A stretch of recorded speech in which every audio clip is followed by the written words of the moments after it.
Anytime Bill O'Reilly does an interview with Donald Trump, he basically knows what he has to say, what he can say, and not to push Donald Trump or to call him on his bullshit. In this particular interview, O'Reilly is going to allow Trump to filibuster in some instances, but not even answer softball questions. In the Impact segment tonight, polling's all over the place between Donald Trump and Hillary Clinton. New Monmouth poll out today as Secretary Clinton up by 7 points, but this goes day to day, up and down. Joining us now from his headquarters here in New York City is Donald Trump. So where do you think you are in the race? I don't know if you guys are doing internal polling yet, but you think you're ahead, behind, tied? Where are you? I think it's very close. I think that probably one poll came out, I'm pretty much even. I just don't know. It's very early to have polling. I think we haven't even gotten started yet. You know, I'm just literally just starting, and I view the convention as probably a real starting point. But I think it's pretty even from what I'm seeing. Okay. All right, he knows damn well the polls came out, and the majority of the polls have him anywhere from 7 points behind to double digits, and that's probably why they finally bit the bullet and got rid of Corey Lewandowski. Now, you're taking some incoming from the insinuation that Barack Obama may be sympathetic to Muslim terrorists. We talked about this a little recently on this program. I don't think you believe that he's a quisling, that he's someone who wants Islamic terrorism to prosper. You don't believe that, do you? I don't believe it. I do say, though, when I see a deal like was made with Iran, this horrible, horrible deal where we're giving them back $150 billion, to the best of my knowledge, and I tell you what, I've studied that thing pretty closely, we're getting almost nothing out of it. They're going to end up with their nuclear weapons and lots of other things, whatever they want. And that. All right, first of all, and they keep repeating the same narrative over and over and over again. Number one, the $150 billion is their money, so we're not giving them anything. Number two, they have not gotten all of the money. They have to make sure that they accede to all of the conditions of the nuclear deal. And those conditions spread out over years. So it will be years before they see the entire $150 billion. What do we get out of it? They had to get rid of a bunch of reactors and different facilities that dealt with the possibility of them creating a nuclear weapon. Translation, somewhat stabler, not stable, but stabler a region as far as the nuclear weapons, quote-unquote, race is concerned, so that Israel doesn't have to be as concerned about being hit with a nuclear bomb. Though, if you listen to Israel, whether it's now or 10 years from now, they're still in a panic. So we did get something out of it, and as a matter of fact, the rest of the world was satisfied with it, but as usual, the Republicans, being holier than thou, know better than everybody else. Bullshit. When I see the way he treats Israel, I say, wow, what's the seems. The way that he treats Israel. For those of you who aren't aware of it, Israel's budget is approximately 15 billion with a B dollars. They have a $15 billion budget. The United States contributes $3 billion, majority of which is military aid, to that budget. So we contribute approximately 20% to the overall Israeli budget. Now, I saw a commercial on TV, and I was looking for it, and I haven't seen it since the other day. You have commercials where the people of Israel are begging the United States for money. And they want like $15 so that people can be fed. And the reason that they state they're begging for the money is Israel's massive increase in their military budget. Well, I have a solution for that.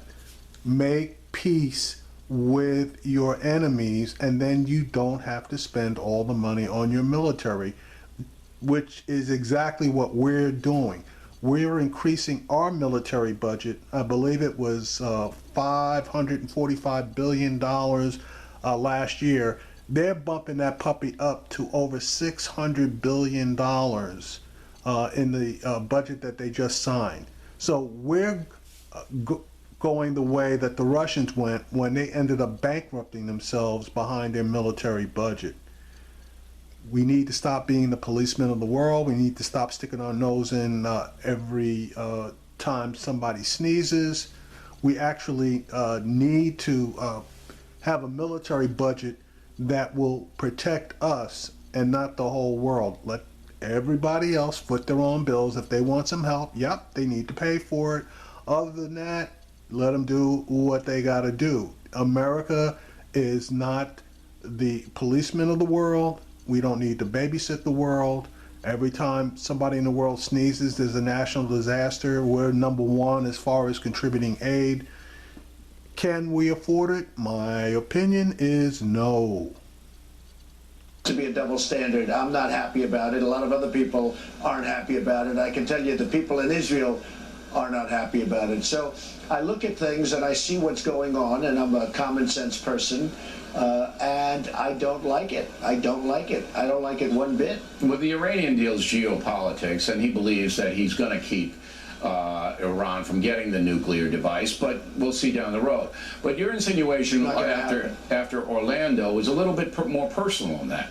And remember the background, because you were a birther guy, you didn't believe or you questioned his birth certificate, where he was born, and now you're saying in so many words, and I don't want to put words in your mouth, so you can clarify, that look, there's something more here than just President Obama seeing the world in a non-confrontational way. There might be a personal agent here.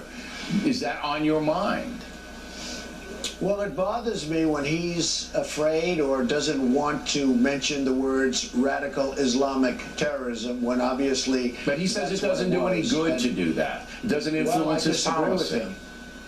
I disagree with him. And then they redact a lot of the different statements made by this thug, this horrible guy that killed all of those people. And it's a disgraceful thing. So I disagree. If you have a problem, you have to be able to speak openly about the problem. This is a problem. This is a real problem. This is a worldwide situation. And that's the difference between you and not only President Obama, but Hillary Clinton, who's, you've brought her a little bit more. But you're kind of dodging my question, and you don't usually do that. Do you believe there's a personal component inside the president's personality that sympathizes with the Muslim world and doesn't want to taint the Muslim world with terrorism? Is that what it's about? Hell, even Bill recognized that Trump was dodging his question. That's got to be a first. I don't believe anything. I see things, and whether it's the Iran deal, whether it's not wanting to mention the words radical Islam or radical Islamic terrorism or other things, Bill, you look at what's going on. I mean, it's not a question of what I think. But you look at facts. This isn't thinking. This is facts. And, I know, but you go to motive. And I really believe this, Bill. I really believe it. No, I have no motive. I don't. Not your motive. I'm talking about his motive. If he were a great, let me tell you. Actually, Trump just said he doesn't believe anything, and that's true. He doesn't believe in anything. And this last piece where motive was mentioned, yeah, he's got a motive. He's got a motive to try to mobilize people. Okay, that don't or aren't on an even keel to take a look at Obama. He's a birther, so that was disproven. Then he went after his college career, and obviously that was disproven. And now he wants to insinuate, but not straight out say, that he believes Obama is a sympathizer with Muslims. So, he's full of shit. He won't come out and say things in plain English. He just sends you down a path by making insinuations, little light, slight insinuations, and then he says, "Well, I don't believe it, but other people do." That's Trump, and Bill O'Reilly. He loves helping him out here. Something. If he were a great president, a great president, and that's not going to happen, I would be so thrilled if our real employment was at 5% or 4% or 3%. I think he meant to say real unemployment, but he said real employment. I would be so thrilled, but it's not. Our country is in a horrible position in so many ways, whether it's manufacturing, which is just fleeing. Our companies are fleeing our country with jobs. You look at what's going on with this country, it's really sad. All right. And So then you have what happened. Well, wait, Bill. I look at what he does, and I look at what he says, and I look at what he doesn't say. Why isn't he willing? How do you solve a problem if you're unwilling to discuss it or unwilling to name it? Okay, And now he she's all of a says sudden doesn't have. Obama has no problem discussing the problem.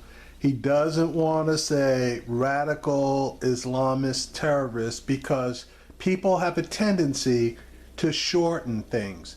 So he's afraid that people are going to shorten things from radical Islamist terrorists down to Islamists, which will create an open season on our Muslim communities here, and it will also infuriate our Muslim allies overseas. So Obama's not being stupid, and even the leaders over there have said pretty much the same thing. Their attitude about the phraseology of radical Islamic terrorist, and they don't use the term either. Anything to do, he'll drop the drones on him, he'll do what he has to do. But, okay, motive is always hard. Well, you're always complaining. Hey, Bill, 1 second. You're always complaining he's not strong enough, he's not going in, he's not that's my eradicating a problem which is always getting worse. That's so, my opinion. drones are one thing, but drones are not going to solve the problem. And okay? I agree with Drones are that. gonna, I've been very pinpoint tough on spots, him, but- as you have, in this arena. Yeah, well, a lot but of I'm other trying to people- figure a lot of out, other people agree with us. and I may have a report coming up Thursday that might shed a little light on this, but we're still working it. Now, you and gun control, all right? Let's run down the list. They got to tighten up the terror watch vis-a-vis buying gun list, right? That's got to happen, right? Yes, sure. Okay. Absolutely. All right. Who would not agree with that? And I think the NRA would agree with it too. But we have to have a very precise thing about if you're on a terror watch list, this is what you can and can't do.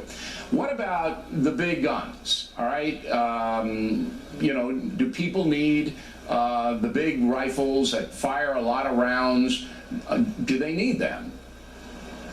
Well, the big guns, first of all, are the same guns that the enemy has and that people that can break into your home or do what this maniac did over the weekend.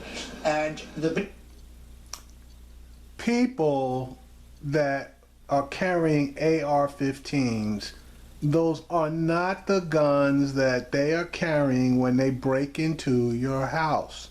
They're not carrying rifles. They're carrying handguns. Now, this guy is so far removed from regular society, he doesn't even realize that. They're basically carrying handguns, anywhere up from 22s to 9mm, etc. Then you do not break into somebody's house with an AR-15, a rifle, or even a shotgun. They're too bulky. big guns are the same guns. I mean, you're going to have that. Okay, so people you use them for many other reasons. They use them. They also use them for recreation, Bill. I have friends that are, my sons are in the NRA, so am I. People use them for recreation. Right, They you use have them no for a lot of problem other then. reasons. Would you put any limits on, you can't have a mortar, can't have hand grenades, can't have a bazooka. Right. Would you put any limits on what you can and can't buy? On the guns, I wouldn't, because again, it's a question of protection, and also once you start, where do you end? Where do you end? Slippery slope? No, I wouldn't. I get along very well with the NRA on most of these subjects. I think probably the one is that when you're on a terror watch list, and perhaps in a certain sense my stance is tougher than anybody, but when you're on a terror watch list, you're on. You don't get Yeah, they just have to have rules because there are mistakes and things like that. Okay. No, So tell me if I missed that. Now, if you just let it go by, you missed the part about guns. O'Reilly was saying, would you put a limitation on anything? And Trump said, basically not on guns. Okay, so I guess, everybody can run right out and go get a 50 caliber machine gun because that's a gun. Now, it just depends on what you consider necessary. I mean, a mortar, that is a gun. It's just a giant gun. A rocket launcher, well, that's, it's a rocket, so, or missile, so I guess that's not a gun. A flamethrower, basically Trump's saying that, in my opinion, any type of a weapon that fires any type of projectile is a gun. So I guess he believes that everybody should be able to have pretty much anything they want if it can be classified as a gun. Ay, ay, ay. They're right. There are mistakes. And by the way, there are many, many mistakes on those watch lists. And what I would do, frankly, is work hard to eradicate the mistakes to make sure that these people get off the list as soon as possible. Congress is going to have to pass a law that has wording, exact wording. All right, now, what about you buy a big rifle, all right? You buy for whatever reason. Should you have to register that so the FBI knows the serial number, knows you have it, knows you have it in your house? Should you have to do that? Well, right now, if you look at the real rules, regulations, and laws right now, you have pretty good laws in terms of registration. I was actually... Okay, he's ducking the question, and to be honest with you, I don't think he knows what the NRA's position on that was, because most people that know their position automatically say no, and I'm one of those guys. I don't believe that you should have to register your own personal property. But I don't believe that Trump knew the NRA position on this, because he's basically going to give a 1-minute speech regarding how good things are as far as the laws are concerned, and then he's going to say he falls in line with the NRA position. He never comes straight out and says no, and that's normally the first thing people say when they're asked that question. Surprised to see it. I saw it 2-3 weeks ago where they showed me laws. I mean, if we obey the laws that are already in existence, if we follow those laws already in existence, okay, but you have pretty good rights. Do you? Okay, and the laws that are currently in existence have nothing in them that require the registration of your guns, weapons, etc. There are a lot of gun advocates, and including the NRA in this region, that don't want the government to know what they're holding because they think the government down the line is going to seize their guns. So theoretically, is it okay with you if the FBI knows? I think that, frankly, I've stayed, and I really feel very strongly. I was very honored to get the endorsement of the... Okay, here he goes filibustering again without answering the question. The NRA, the earliest endorsement they've ever given. I'm pretty sure the earliest endorsement they've ever given to a presidential candidate. I have stayed with what they have been saying. And I'll tell you why, Bill. These people, Wayne and Chris, I think they get a bad rap. They are great Americans. They love our country. This is what they do. They really want what's good, I think, more than anything else for our country. And bullshit. They're right-wing fanatics that are on the payroll of the gun manufacturing industry, and it is a known fact that for every gun that is sold, they get paid. So they want as many guns sold as possible so that they can rake in all the money that they get from the gun industry. Period. I have stayed very much with what they do. Okay. Having to do with the watch list, I would like to meet with them. I think we're going to meet, actually. I think something is set up or will be set up. There's not big because the watch list to me is very important. Okay. The watch list to me is very important. All right. Now we're going to hold Mr. Trump over. All right, so we know that the watch list is very important, but it's not important enough for him to actually get in there and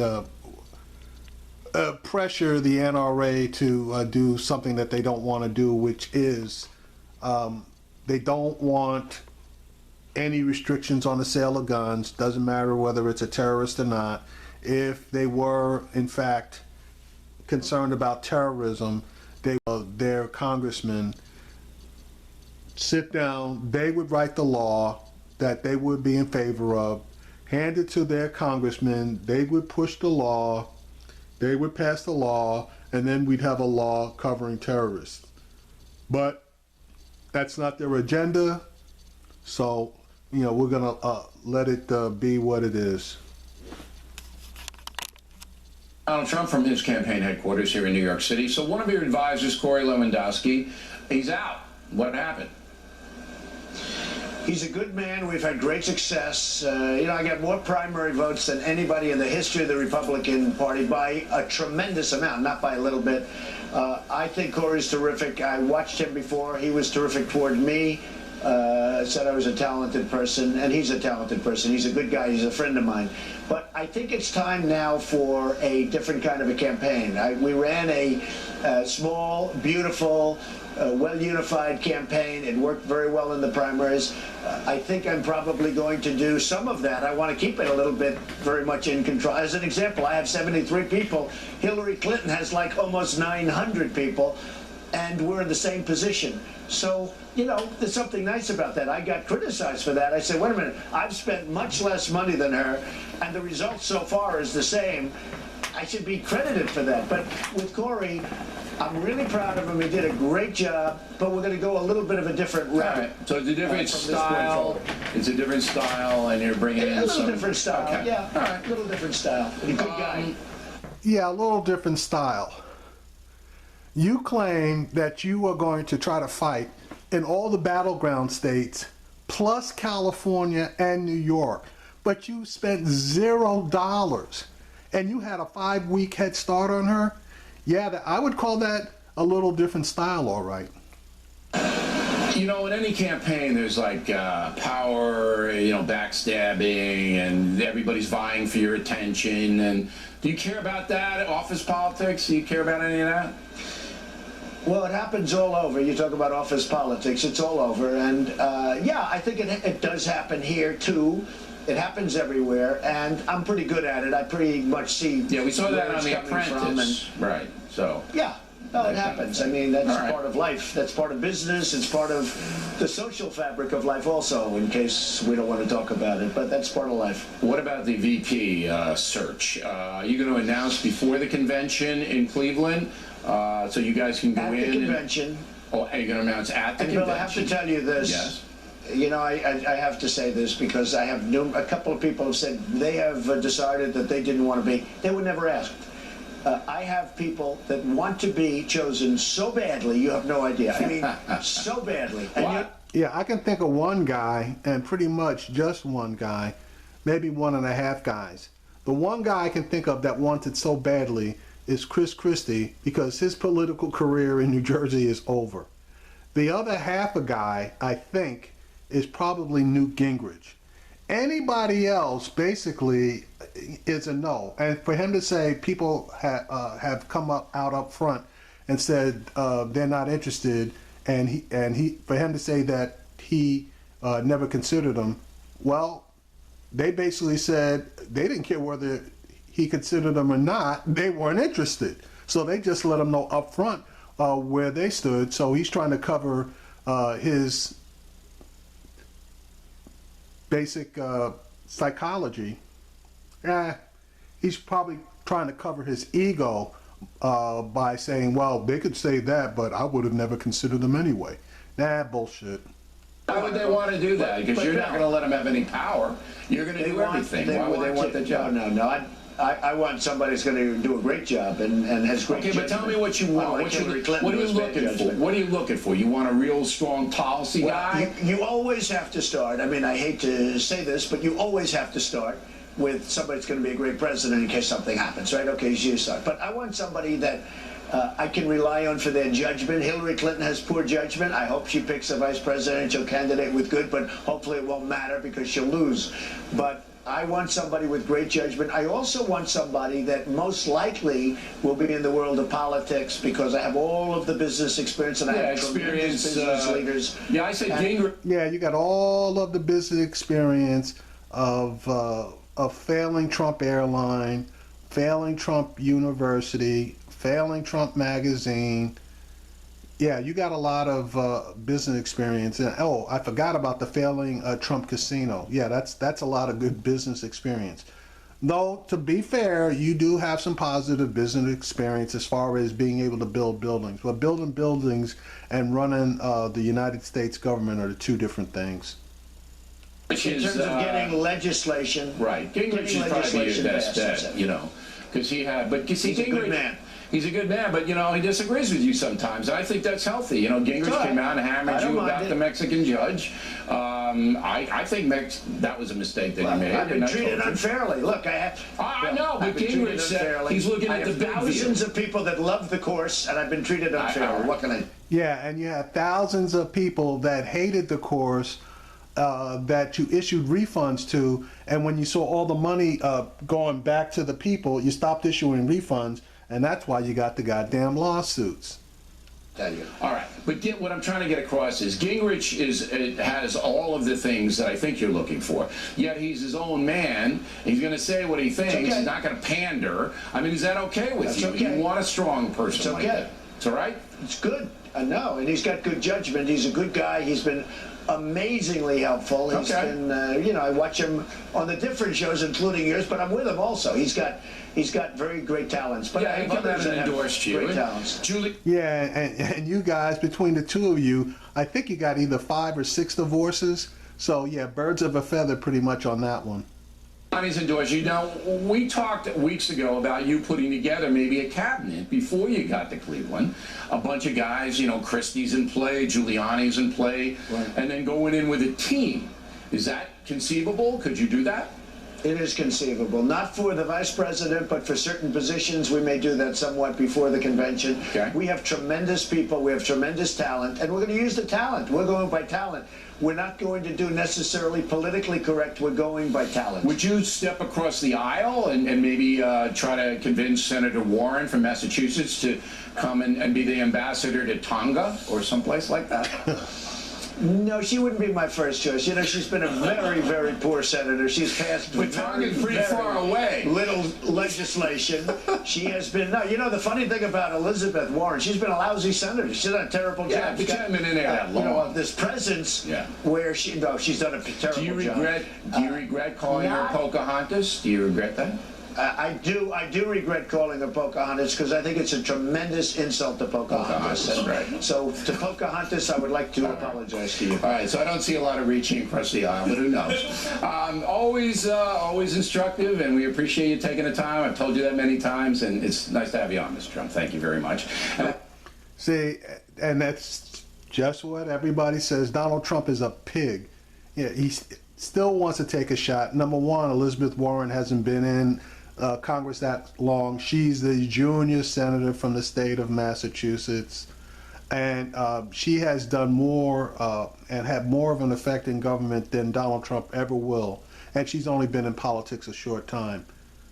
She's even had an agency before she got to Congress. She was instrumental in having an agency that is its primarily goal is to protect consumers, and that has been brought up to basic cabinet status in the government. So yeah, Mr. Trump, yeah, she hasn't done much, just a hell of a lot more than you.